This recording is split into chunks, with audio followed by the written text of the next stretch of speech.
If you're wondering why email marketing can seem so expensive, let me tell you, there is one little clue you might be missing. Even if you have thousands of people on your email list can eventually die off after years of no engagement.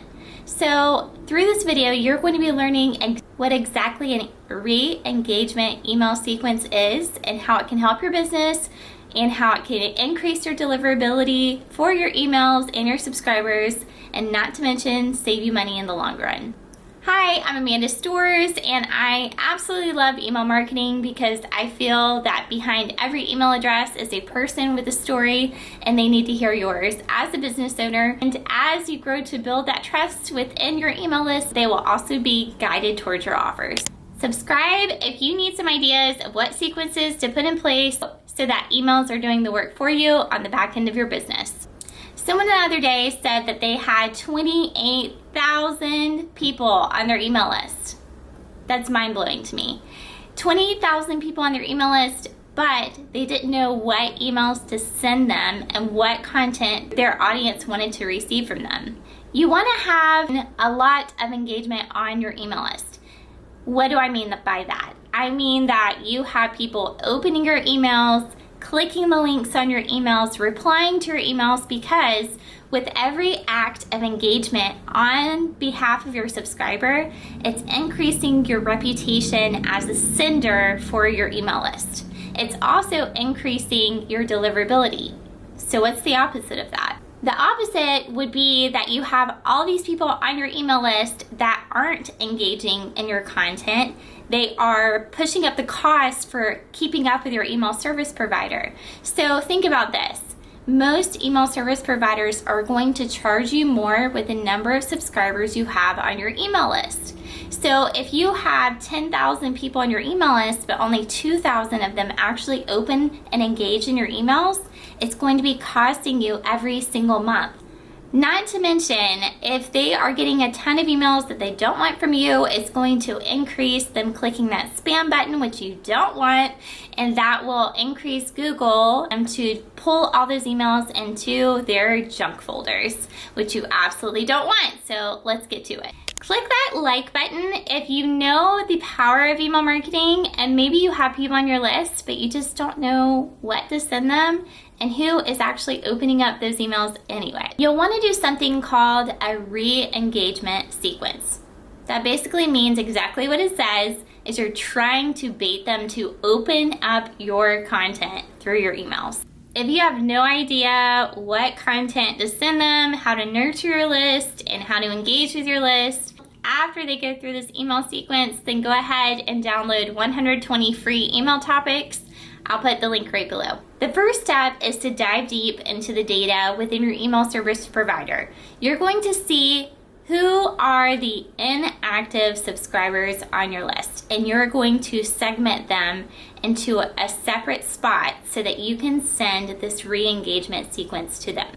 This sequence is a series of emails that is triggered by maybe an action or inaction on their part, and then they'll get one email, and then there will be a time delay of a few days, and then they'll get another email, time delay.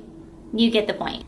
So let me walk you through the emails that you need to have in this sequence to make it actually successful and something that your subscribers are going to want to open and re-engage with your content. If they re-engage with your content, you build their trust, they buy your offers. It's just a beautiful, beautiful present for you.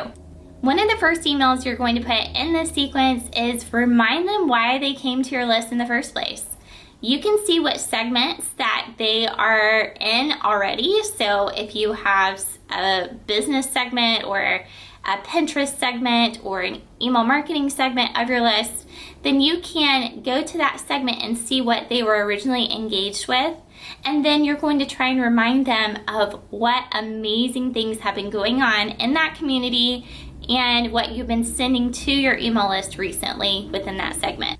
You want them to have fear of missing out. You want them to really say, oh man, I really need to catch up on my emails. I do not want to unsubscribe from this person. Let me go ahead and engage in the content. In fact, if you know exactly what they came to your list for, maybe it was a particular lead magnet or something that is involved with that one segment, you can send that same freebie to them again in that second email.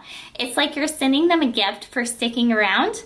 You can also send them access to a low-priced offer within your shop or a discount of some kind. But in this email, you're going to be sending them a gift. People love receiving something for free, so there's a huge chance if you say something like, hey, let me send you this free gift in the subject line, there's a huge chance they're going to want to open that email. For the third email, you're going to be showing them what you've been doing lately and how you've impacted the community around you. Maybe that's your clients, maybe it's something on your social media account. You want them to see something impactful that has happened within your business so that they will not want to miss out on it next time. For number 4, you're going to start trying to tell them, okay, I see that you haven't interacted, haven't opened any of my emails, and I really don't want to be crowding up your inbox because I know how annoying that can be.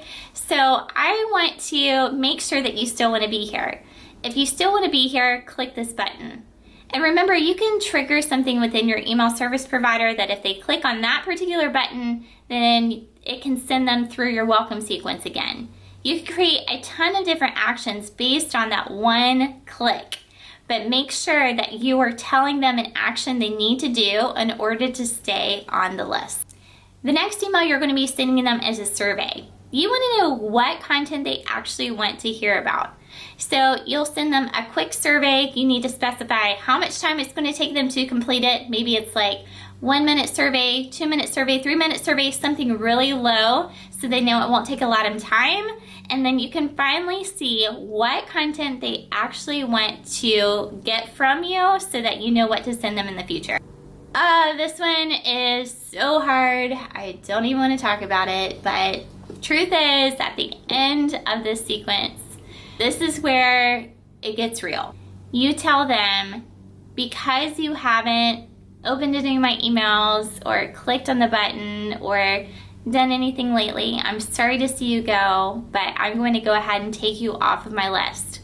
If you change your mind, this is important. If you change your mind, make sure you click on this button below. And I can't wait to see you inside again. By having that button on that last email, it's still telling them that you care, that you want them to be on your email list, but you also need to set a boundary there. You can't just stay on my email list. You can't just lurk and look at my content, but not interact with it. So you're probably wondering, what's the goal? Why am I doing all this anyway? What does it matter? If they finally do click on one of those emails in your re-engagement email sequence, then you have finally met the goal of getting them to interact with your content.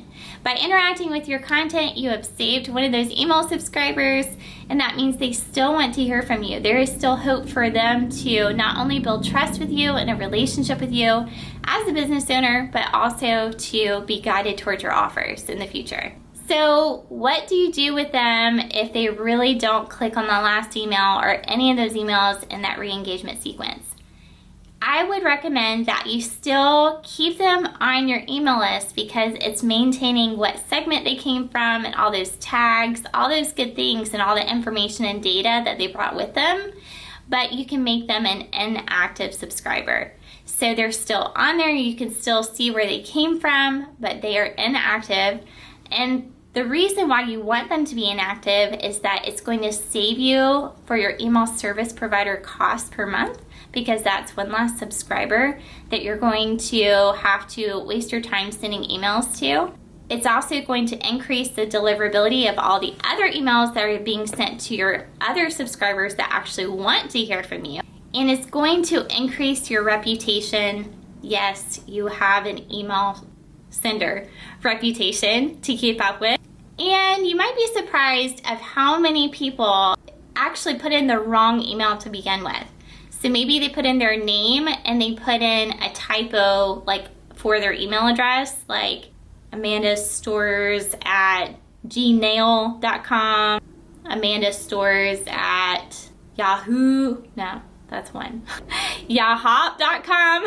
Whatever the case, they put in a typo when they put in their email address, and you want to make sure that all those emails are off of your list.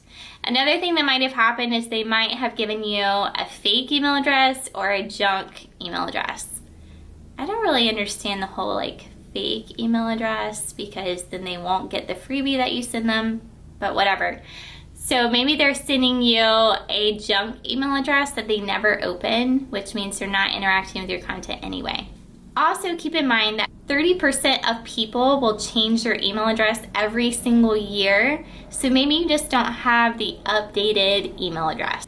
At the end of all of this process, you're probably going to end up with less subscribers, but the subscribers that you have are going to be active subscribers, which is going to give you a very clear view of your audience, what they're liking, what they're not liking, and how to adjust your content for your future subscribers. In the end, it's going to make all of your content more quality and less focused on the quantity of your subscribers.